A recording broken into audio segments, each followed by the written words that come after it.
Lesson 3. God's opposite set of character traits.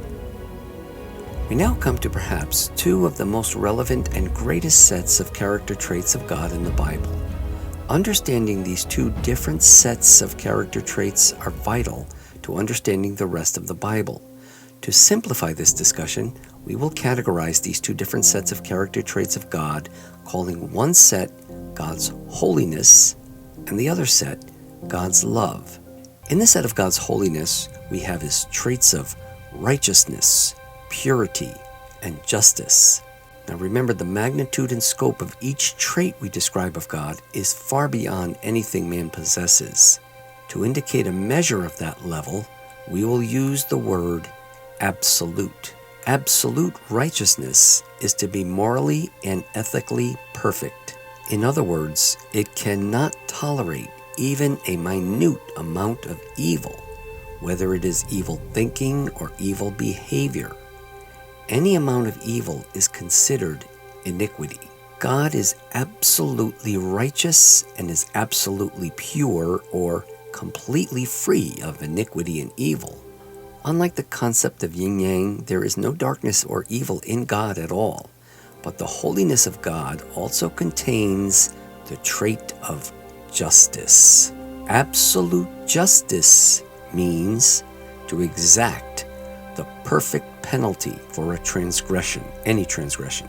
Remember that when something is perfect, it means that there is only one correct response.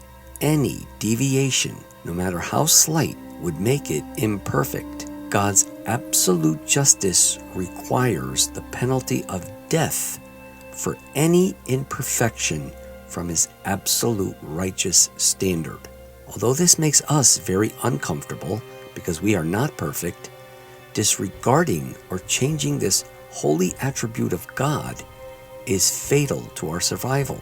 The reason it is fatal is because disregarding, denying, or attempting to change this attribute of God blinds us from understanding the rest of the Bible. The Bible contains the only way for us to receive eternal blissful fellowship with this holy God. That is the whole purpose, or the whole reason we are studying the Bible. This state of receiving this type of fellowship with God is called salvation, and it is what the Bible is all about. The other set of character traits, which we categorize as love, becomes very important to this plan of salvation because it contains mercy, patience, grace, goodness, kindness, and free choice. Mercy is not giving someone the penalty they deserve. Although punishing transgression and sparing punishment seem irreconcilable, God was able to do this in a very magnificent plan, which the Bible will show us. There is one more very important attribute that God has that we must deal with before we can understand the Bible. God is immutable. That means God never changes. This is important for two reasons. Number one, since God is perfect, and perfect means there is only one set of exact, precise parameters, any change in any one of those parameters, however slight, would mean he is no longer perfect. The second reason that his immutability must be acknowledged is that all of us must recognize God will not change his plan or standards for anyone and for any reason. This helps us realize the seriousness of obedience and submission to his word. These different attributes and traits of God will come up again and again in our study of the Bible. Now that we have described God in the simplest way, we are ready to start the study of the Bible.